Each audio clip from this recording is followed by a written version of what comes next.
Hi welcome back to my channel. ನಾನು ಶು.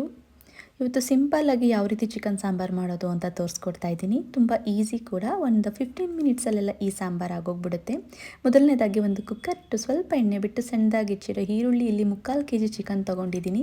Chicken ಕೂಡ ನೀಟಾಗಿ ಫ್ರೈ ಮಾಡ್ಕೊಬೇಕು. ಅದಾದಮೇಲೆ ಒಂದು ಸ್ವಲ್ಪ ರುಚಿ ಮತ್ತು ಅರಿಶಿನ ಎರಡನ್ನೂ ಕೂಡ ಹಾಕ್ಕೊಂಡು ನೀಟಾಗಿ ಫ್ರೈ ಮಾಡ್ಕೊಬೇಕು. ಅರಿಶಿನ ಹಾಕೋದ್ರಿಂದ ಹಸಿ ಸ್ಮೆಲ್ ಏನೇ ಇದ್ದರೂ ಬೇಗನೆ ಹಿಂಗೋಗುತ್ತೆ ಅಂತ ಅರಿಶಿನ ಚಿಕನ್ ಆಗಲಿ ಮಟನ್ ಆಗಲಿ ಫ್ರೈ ಮಾಡಬೇಕಾದ್ರೆ ಹಾಕಿದ್ರೆ ತುಂಬಾ ಒಳ್ಳೆಯದು.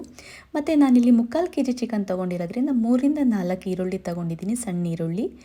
ಮತ್ತು ಅದಕ್ಕೆ ಇಲ್ಲಿ 1ರಿಂದ 2 ಸ್ಪೂನ್ ಆದಷ್ಟು ಖಾರದ ಪುಡಿ, ಮಟನ್ ಸಾರು ಪೌಡರ್ನೇ ಹಾಕ್ಕೊಬೋದು.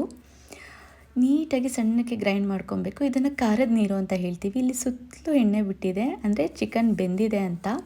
ಖಾರದ ನೀರು ಹಾಕ್ಕೊಂಡು ಒಂದು 2-3 ಮಿನಿಟ್ಸ್ ಬೇಯಿಸ್ಕೊಂಡ್ರೆ ಸಾಕು. ಅದಾದಮೇಲೆ ನಾನಿಲ್ಲಿ 1 ಇಡೀ ಕಾಯಿ ಹಾಕ್ಕೊತಾ ಇದ್ದೀನಿ. ಕಾಯಿ ಜಾಸ್ತಿ ಹಾಕಿದ್ರೂ ಚೆನ್ನಾಗಿರಲ್ಲ. ಕಡಲೆ ಹಾಕ್ಕೊತಾ ಇದ್ದೀನಿ. ಕಡಲೆ ಬದಲು ನೀವು ಗಸಗಸೆ ಕೂಡ ಹಾಕ್ಕೊಬೋದು, ತುಂಬ ಟೇಸ್ಟಿಯಾಗಿರುತ್ತೆ. ಇಲ್ಲ 1-2 ಗೋಡಂಬಿ ಕೂಡ ಹಾಕ್ಕೊಬೋದು, ಇನ್ನೂ ಟೇಸ್ಟಿಯಾಗಿರುತ್ತೆ. ಅರ್ಧ ಗ್ಲಾಸ್ ನೀರು ಹಾಕಿ ನೀಟಾಗಿ ಗ್ರೈಂಡ್ ಮಾಡಿಕೊಂಡು ಕಾಯಿ ನೀರು ಕೂಡ ನಾನು ಇದಕ್ಕೆ ಆ್ಯಡ್ ಮಾಡ್ತಾಯಿದ್ದೀನಿ. ನೀಟಾಗಿ ಮಿಕ್ಸ್ ಮಾಡಿ ಎಷ್ಟು ಬೇಕಷ್ಟು ಅದಕ್ಕೆ ನೀರು ಹಾಕ್ಕೊಳ್ತು ಅಂತ ಅಂದರೆ ಚಿಕನ್ ಸಾಂಬಾರು ರೆಡಿ ಆಗೇ ಹೋಗ್ಬಿಡುತ್ತೆ. ನಾವು ಮೊದಲೇ ಚಿಕನ್ಗೆ ರುಚಿ ಹಾಕಿರೋದ್ರಿಂದ ನಾನು ಮತ್ತೆ ರುಚಿ ಏನು ಹಾಕೋಕ್ಕೆ ಹೋಗಲ್ಲ, ಕರೆಕ್ಟಾಗಿ ರುಚಿ ಹಾಕಿರ್ತೀನಿ. ತುಂಬ ಅಂದರೆ ತುಂಬ ಟೇಸ್ಟಿಯಾಗಿತ್ತು. ಇದ್ರ ಕಂಪ್ಲೀಟ್ ವೀಡಿಯೋ ನನ್ನ ಯೂಟ್ಯೂಬ್ ಚಾನಲಲ್ಲಿದೆ, ಒಂದ್ಸಲಿ ಹೋಗಿ ಚೆಕ್ ಮಾಡಿ. Thank you.